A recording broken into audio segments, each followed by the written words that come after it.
বড় আসলটা তাড়াতাড়ি সাজিয়ে ফেল, হাতে একদম সময় নেই, বড় আসার সময় হয়ে গেছে।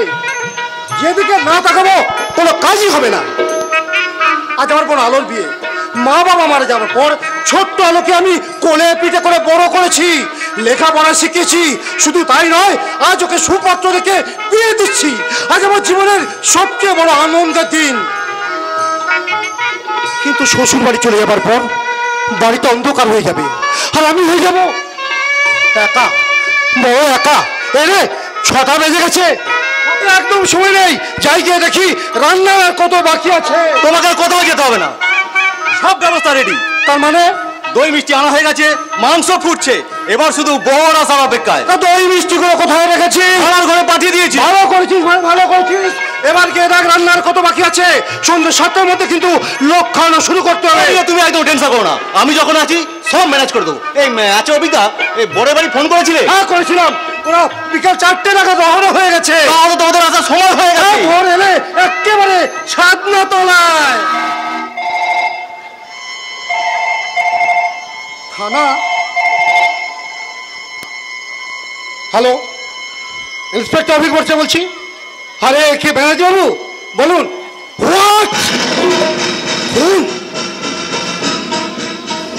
রাস্তায় পড়ে আছে? হ্যাঁ আচ্ছা ঠিক আছে ঠিক আছে, আমি ঘন্টা খানেকের মধ্যে পৌঁছাবার চেষ্টা করছি। অভিজ্ঞতা, এই কোথায় খুন হয়েছে গো? আর বাইপাসের ধারে। জানিস তরুণ, আমাকে কিন্তু একবার যেতে হবে। অভিজ্ঞতা, আজ তোমার একমাত্র বোন আলোর বিয়ে, তাই অফিসে যত কাজই থাকুক না কেন, আজ তুমি বাড়ি থেকে কোথাও বেরোতে পারবে না। তরুণ, অভিজ্ঞতা, ভগ্নী সম্বোধন যে তোমাকেই করতে হবে। অভিজ্ঞতা, তোমাকেই করতে হবে। তরুণ তরুণ,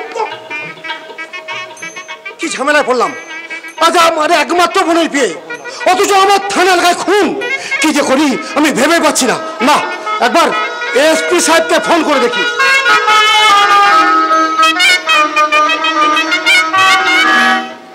হ্যালো, জয়েন স্যার।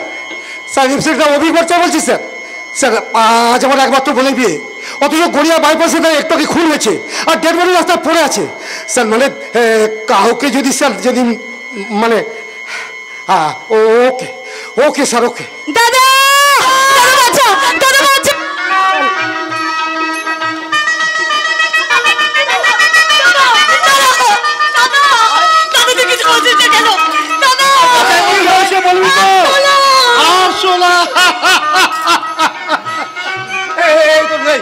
আসলটা ফেলে দে ভাই। আরে বাবা, এর মধ্যে আসলা নেই, ওকে প্রেজেন্ট করবো বলে এই হারটা নিয়েছিলাম। ও জিজ্ঞাসা করলো কি আছে, আমি বললাম আরশোলা। যেই না ওকে দিতে গেছি অমনি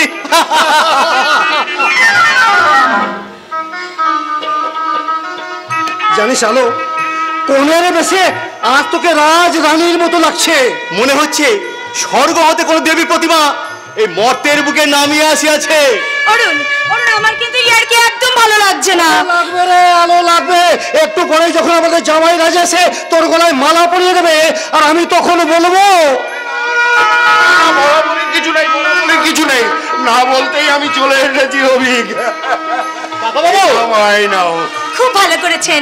আজকের দিনে আপনার মতো মানুষের আশীর্বাদ আমার একান্ত প্রয়োজন ছিল। আশীর্বাদ নয়, আপনার জীবনে নেমে এসেছে চরম অভিশাপ। তার মানে কি? আপনি আমাকে না ছিল, আমি কিন্তু আপনাকে চিনি। আমি নিশ্চয়ই এসআই অভিক ভট্টাচার্য। হ্যাঁ, আপনি নিশ্চয়ই খবর পেয়েছেন যে বাইপাসের ধারে একজন খুন হয়েছে। হ্যাঁ, সেই লাশটাই হচ্ছে আপনার বোন আলো দেবীর সাথে যার বিয়ে হবার কথা ছিল, সেই নিশ্চিতি চ্যাটার্জি। ঈশ্বর, এ তুমি কি করলে ঠাকুর? অবশ্য আশা আকাঙ্ক্ষা গুলো এইভাবে তাসের ঘরের মতো ভেঙে চুরমার করে দিলে কেন করলে ঠাকুর? কেন কেন?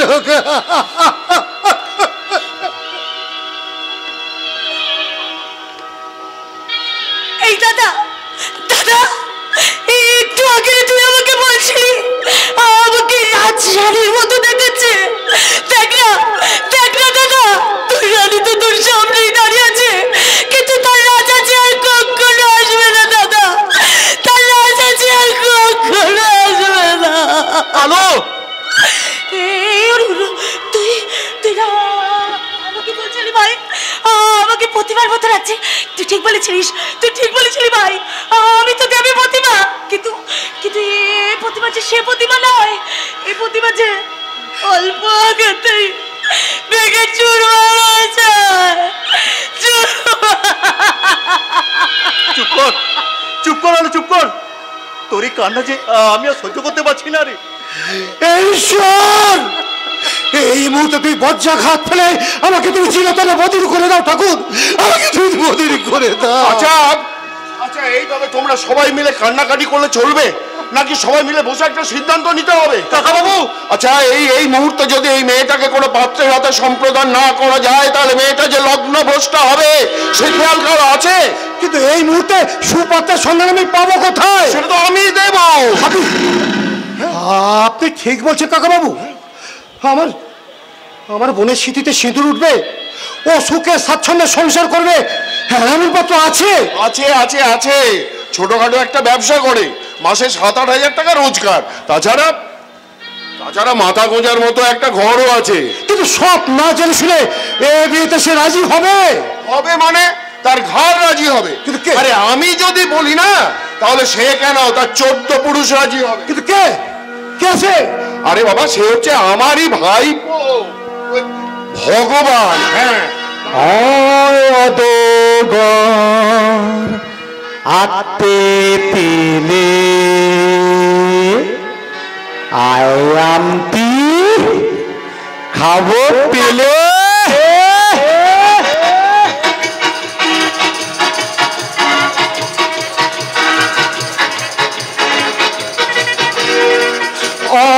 অদোগল আতে পেলে আয় আমতি খাবো পেলে ইদুল তানা ভয়ে মলে ইগল পাখি পাতে ধালে ইদুল তানা ভয়ে মলে ইগল পাখি পাতে ধালে কু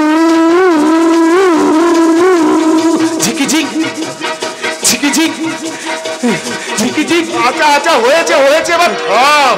বেদ বেদ, আমি আমার রেলগাড়ি থামিয়ে দিলাম। হুস, তুলে দাও তুলে দাও, আমার রেলগাড়ি থেকে প্যাসেঞ্জার নামে গো, তুলে দাও তুলে দাও। আচ্ছা আচ্ছা, তারা নামুক, তার মধ্যে তুই আমার একটা কথা মন দিয়ে শোন। না, আমি তোমার কোনো কথা শুনবো না। বিয়ে বাড়িতে আমাকে নেমন্তন্ন খেতে নিয়ে আসবে বলে আমার কাছে 500 টাকা ধার করে নিয়ে আর আমাকে না জানিয়ে হুট করে তুলে এলে। আচ্ছা, আমি স্বীকার করছি আমার অন্যায় হয়েছে, তুই শোন একটা কথা না। তুমি ও তো একটা পতা, তুমি একটা পাদি। নিজে পথ করে তারতে বিয়ে করলো আর চটপট করে 4 বউ মারা গেল। আর আমি বিয়ে করবো বললে তুমি বলো বাবা ভগা। দা বাবা, তুই খেলা কর। আচ্ছা আপনারাই বলুন তো, আমি যদি এই বয়সে খেলা করি তাহলে থালা জীবন তো আমাকে আইবুলে কার্তিক হয়ে থাকতে হবে নাকি? আরে সেই জন্যই তো বলছি। হ্যাঁ। শোন বাবা শোন, এই আলোর হবু স্বামী আজকের বাইপাসের ধারে খুন হয়েছে। হ্যাঁ, তুই পারবি না বাবা ওই মেয়েটার স্মৃতিতে সিঁদুর দিয়ে ওর ভাঙা কপালটাকে আবার জোড়া লাগাতে পারবি না? আমি? হ্যাঁ তুই। না না না, এ অসম্ভব,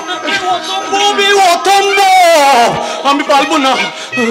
শোনো শোনো, আমি আলাদা দাদা, আমার সব বিবেক বুদ্ধি বিসর্জন দিয়ে আমি তোমার কাছে হাত জোড়ো করে অনুরোধ করছি, তুমি এ বিয়েতে রাজি হয়ে যাও। আমি আমার বোনকে সব দিক থেকে শিক্ষিত করেছি, কোনো অসুবিধা হবে না। তুমি এ বিয়েতে রাজি হয়ে যাও ভাই, এ বিয়েতে তুমি রাজি হয়ে যাও। আপনারা কেন আমায় এত বিলুপ্ত করতেন? আপনারা কেন বুঝতে পারতেন না?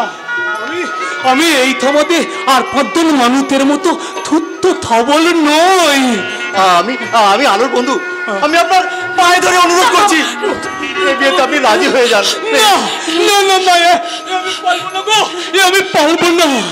আলো দেবী কত সুন্দর, আর আমি কুৎসিত, কদত্ত, পঙ্গু। ভগবান ভগবান, তুই একটা কথা শোন বাবা, একটা মেয়ে সারা জীবন লগ্নভ্রষ্টার কলঙ্ক নিয়ে ঘুরে বেড়াবে, এটা জেনেও তোর বিবেক, তোর মনুষ্যত্ব একবারের জন্য কেঁদে উঠবে না? বল বল ভগবান, বল বল বল।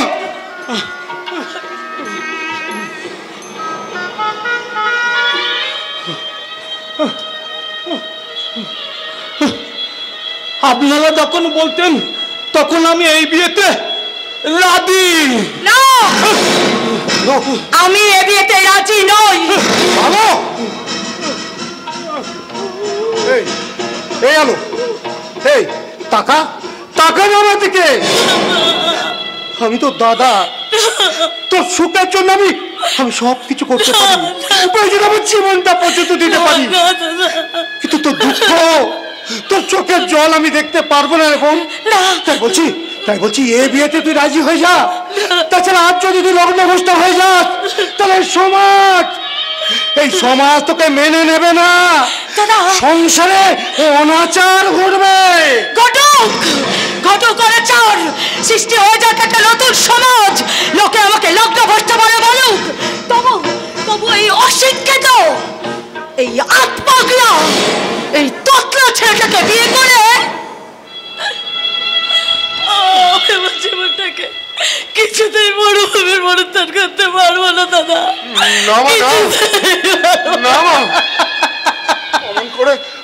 অমন করে ওকে অশিক্ষিত, হাত পাগলা, তোতলা বলে ওর কোমল হৃদয়ে তুমি আঘাত দিও না মা।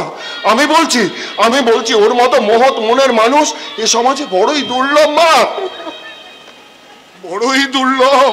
থাক কাকা, থাক বাবা। কাকা, আমি তো বিয়ে করতে চাইনি, তোমরা সবাই আমাকে জোর করলে, তাই তো আমি রাজি হয়েছিলাম। কাকা, আজকের দুনিয়ায় আমাদের মতন মানুষদের কেউ ভেতরটা দেখে না কাকা, সবাই বাইরেরটা দেখে। ঠিক বলেতেন আলো দেবী, আপনি ঠিক বলেতেন। আমি একটা অশিক্ষিত পাগল, তাই তো রাস্তার লোকেরা আমাদেরকে দেখে দিল তুলে বলে, এমনকি কালোর দরজায় দুটো ভাত খাইতে গেলে আমাদেরকে কুকুরের মতো লাথি মেরে তাড়িয়ে দেয়। কিন্তু আলো দেবী, এই সমাজে থেকে কোনো সুস্থ সবল মেয়ে আমাদের পাশে থেকে বা আমাদের বিয়ে করে আমাদেরকে সুস্থ স্বাভাবিক জীবনে ফিরিয়ে আনতে পারে না আলো দেবী, ফিরিয়ে আনতে পারে। দাঁড়ান, জানি না ভাগ্য বিধাতা আমার জীবনটাকে নিয়ে কেন আমার ছেলে মেয়ে খেলছে। আমি এও জানি না আপনি আসল সোনা না নকল সোনা। আমি এও জানি না এই মুহূর্তে বিয়ে করাটা আমার সংস্কার না কুসংস্কার। তবু আমি আমার নিজের জীবনটাকে নিয়েই জুয়া খেলছি ভেবে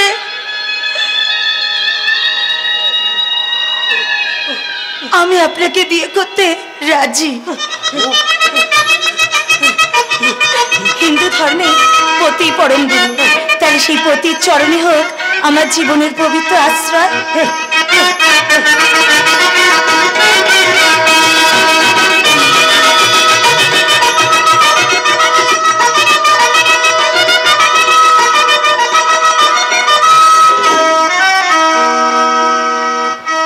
आग से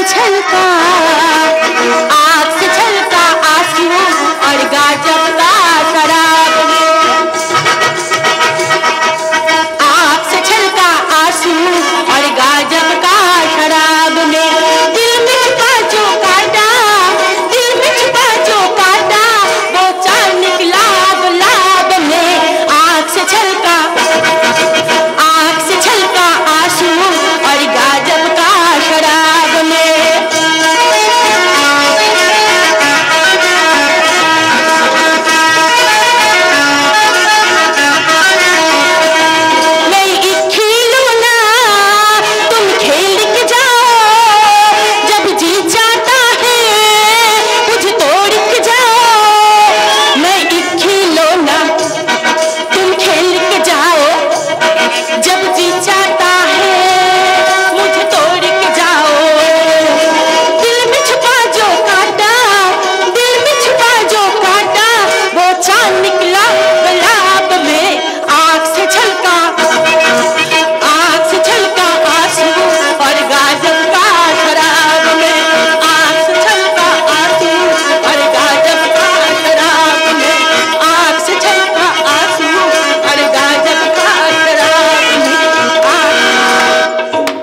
वाह वाह वाह, বেশ দারুণ তৈরি হয়েছে তো।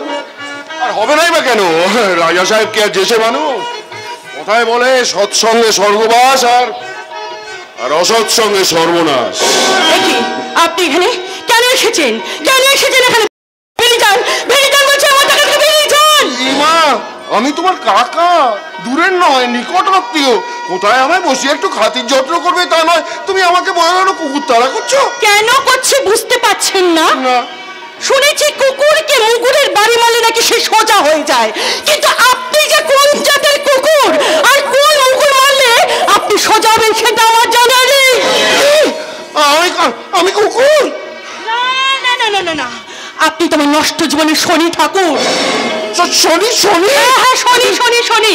তাই তো আপনি আমার জীবনটাকে তছনছ করে ওই হারিকাতে আপনি আমাকে বলে দিয়েছেন। বলি বলছে কেন? বলি বলছে কেন? ভালো ঘটকালি। এই তো স্বামীর কাছে মার খেয়ে না খেয়ে আটপেটা খেয়ে কোন রকমে দিন কাটাচ্ছিলে।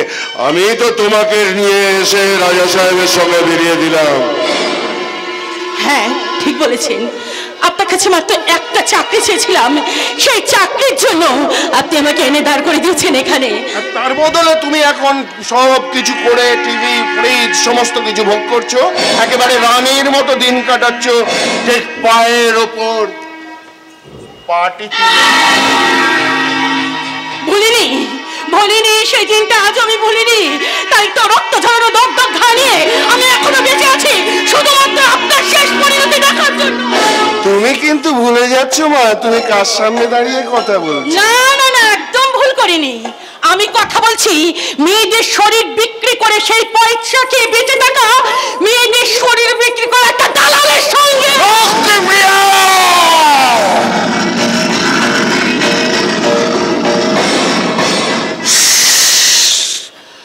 গলাটা নামিয়ে কথা বলুন।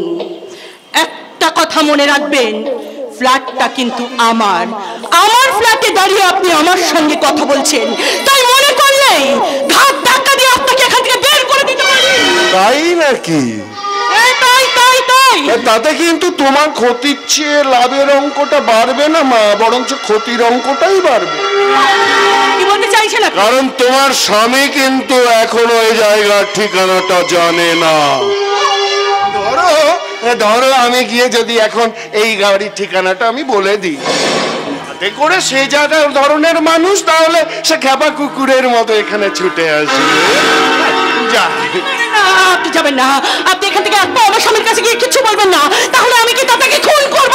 এই দেখো, খালি পাগলামি করে, খালি দাও, ওই হাতটা খুলে আমার হাতে দিয়ে দাও তোমার। একটা পয়সা আমি আপনাকে দেব না।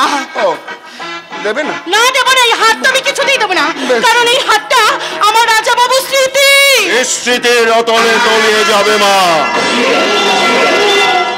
আমি বেশ বুঝতে পারছি, নাগরের দেয়া হাতটা দিতে বুকের ভেতরে টানটান টানটান করে উঠছে। ঠিক আছে ঠিক আছে, তোমায় কিচ্ছু দিতে হবে না, আমি বরং তোমার স্বামীকে। দাঁড়ান,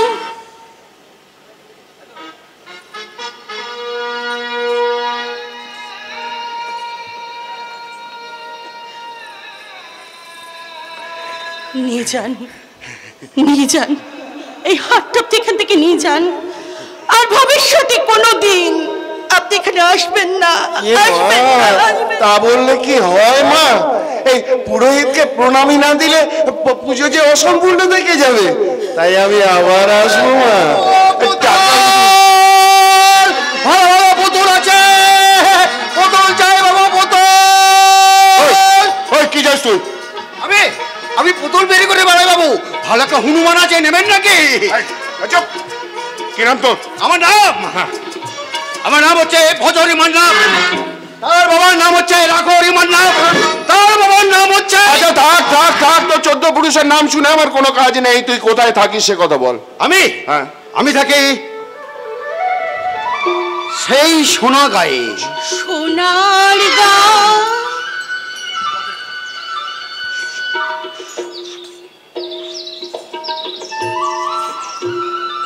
সোনার গায়ে ভজরিদা।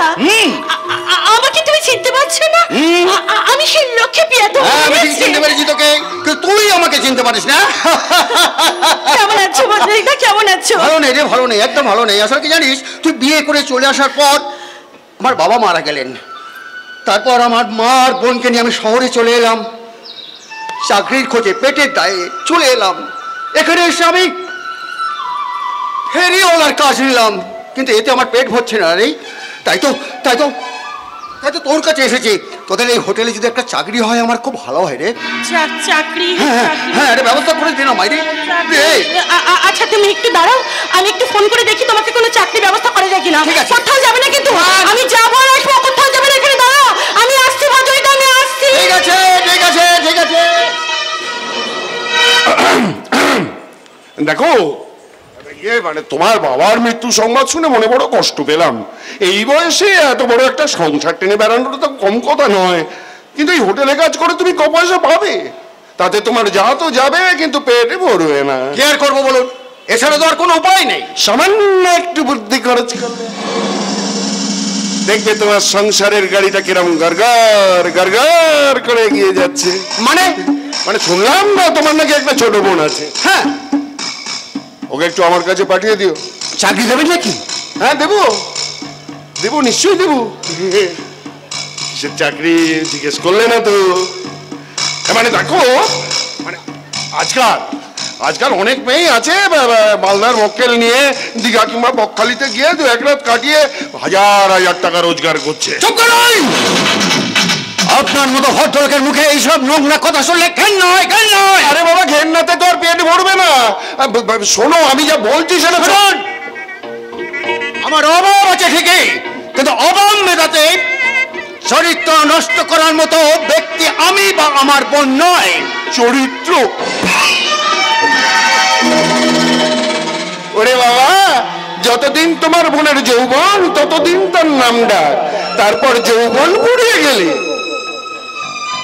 তোমার বোনের যৌবনের ডাক বাক্সে তো আর কেউ চিঠি ফেলতে আসবে না বাবা। তখন না হয় আপনার কাছেই এসে দাঁড়াবো। আচ্ছা, কারণ এখানে এসে জানতে পারলাম আপনার মতো একজন ভদ্রলোক আছেন যিনি টাকার বিনিময়ে নিজের মা বোনকেও বেচে দিতে পারেন।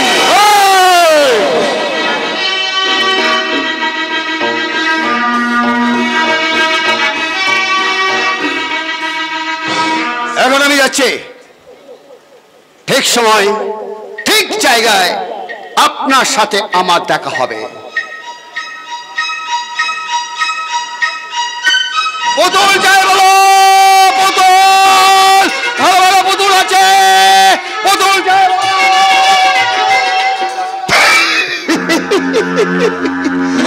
ওরে বাবা, চরিত্র হলো দিয়ে রুমালের মতো, ময়লা হয়ে গেছে, একটু সাবান দিয়ে ভালো করে ঘষে কেচে দিয়ে শুকিয়ে নাও, ব্যাস ফর্সা, একদম পরিষ্কার।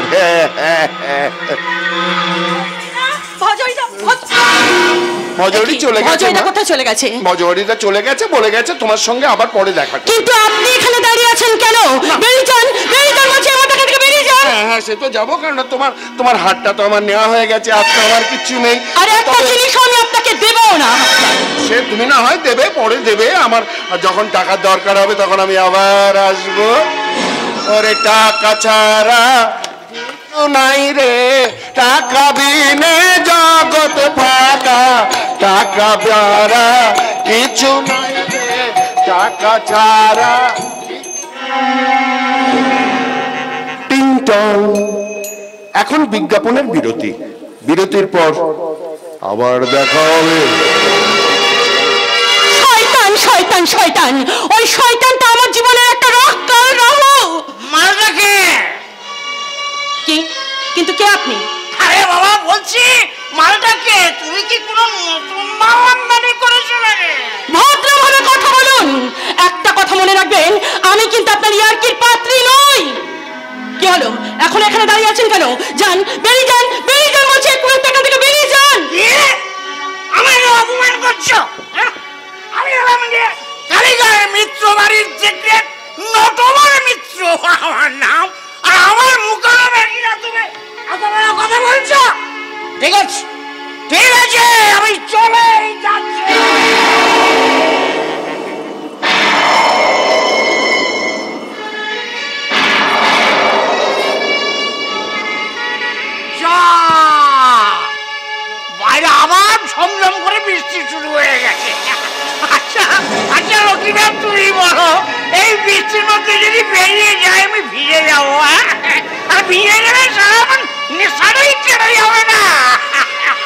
ভুলিও স্মৃতি রাজা সাহেব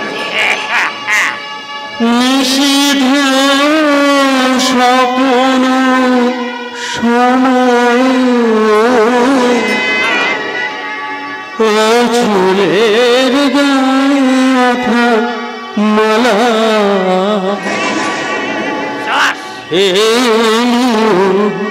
পথ চরে বাহিরে ঝড়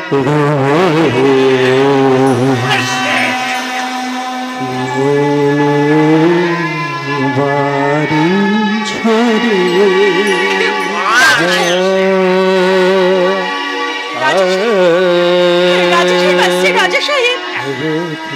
রাজা সাহেব তো আসছে। শাওন রাতে যদি স্মরণে আসে মোরে বাহিরে ঝড় বহে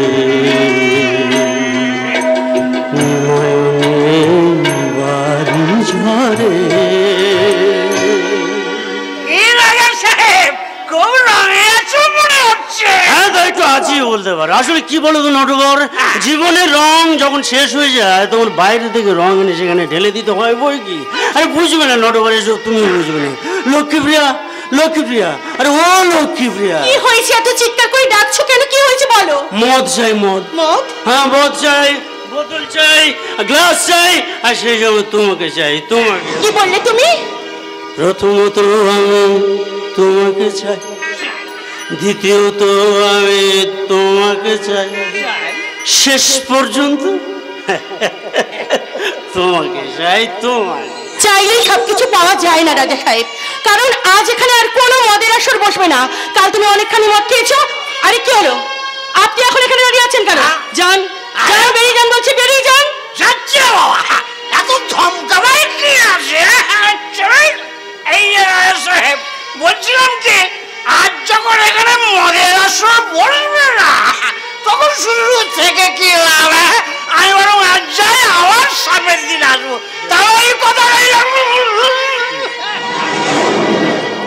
কি হবে লক্ষ্মীপ্রিয়া, কারণ সেবায় বারণ করো। রাজা সাহেব জানতে পারি কারণটা কি, কারণ সেবায় বারণ করো। জানতে পারি কারণটা কি, আমার সুরাত নয় সুরের নেশা, মানতে হবে বারণটা কি, কারণ সেবায় বারণ করো। কাল রাতে তুমি অনেকখানি মদ খেয়েছো। মদ খেয়ে সারা রাত পেটের যন্ত্রণায় তুমি ছটপট ছটপট করেছো। তাই এই মদ, মদ মানে বিষ। হ্যাঁ বিষ। এই বিষ আমি আর তোমাকে কিছুতেই খেতে দেবো না। লক্ষ্মীপ্রিয়া, যে বিষ খেতে খেতে আজ নীলকণ্ঠ হয়ে বসে আছি, সেই বিষ খেলে এখন আর আমার কিছু হয় না লক্ষ্মীপ্রিয়া, কিছু না, কিছু না। এই সামান্য বিষে আজ আমার কিছু হয় না। ফিরে যাও, ফিরে যাও রাজা সাহেব। তোমার বাড়িতে তোমার মা, ভাই, বোন সবাই সবাই তোমার জন্য অপেক্ষা করে বসে আছে। কেউ নেই, কেউ নেই, আমার কেউ না, কেউ না, কেউ না। তুই যা জানো লক্ষ্মীপ্রিয়া, আমার মা প্রতিনিয়ত প্রতি মুহূর্তে আমার মৃত্যু কামনা করেছে। মৃত্যু, মৃত্যু। ছোট বোনটা, আমার ছোট ভাই, না না না না ভাই না, ভাই না, ছোট বোনটা আমাকে গালা বলে ডাকে না, ঘেন্না করে, ঘেন্না, ঘেন্না। ভুলতে চাই লক্ষ্মীপ্রিয়া, ওদের সমস্ত অপমান ভুলে আমি বিষকে নিয়ে গিয়ে একটু একটু করে শেষ করে দিতে চাই। কিন্তু এই বিষগুলো খেলে তুমি যে তিল তিল করে মরে যাবে রাজা সাহেব। বেঁচে থেকে কি লাভ বলো লক্ষ্মীপ্রিয়া? জীবন নাটকের রঙ্গমঞ্চে অভিনয় করতে করতে তুমি যেমন ক্লান্ত, আমি তেমনি পরিশ্রান্ত। পালাবার কোনো পথ নেই লক্ষ্মীপ্রিয়া, তোমার আমার বাঁচার কোনো রাস্তা নেই। কিন্তু আমার আমার কি অপরাধ? আমি তো সংসার চেয়েছিলাম, স্বামী চেয়েছিলাম, সন্তান চেয়েছিলাম, সুস্থ স্বাভাবিকভাবে বেঁচে থাকার জন্য একটা ঘর চেয়েছিলাম, ঘর। ঘর সংসার সবাই তো চায়, কজনের আর মেটে আশা, টাকা থেকেও সবই ফাঁকা সখী, না যদি পাও ভালোবাসা। ঘর সংসার সবাই তো চায়, কজনের আর মেটে আশা, টাকা থেকেও সবই ফাঁকা সখী, না যদি পাও ভালোবাসা। সংসার সবাই তো চায়, কজনের আর মেটে আশা, টাকা থেকেও সবই ফাঁকা সখী, না যদি পাও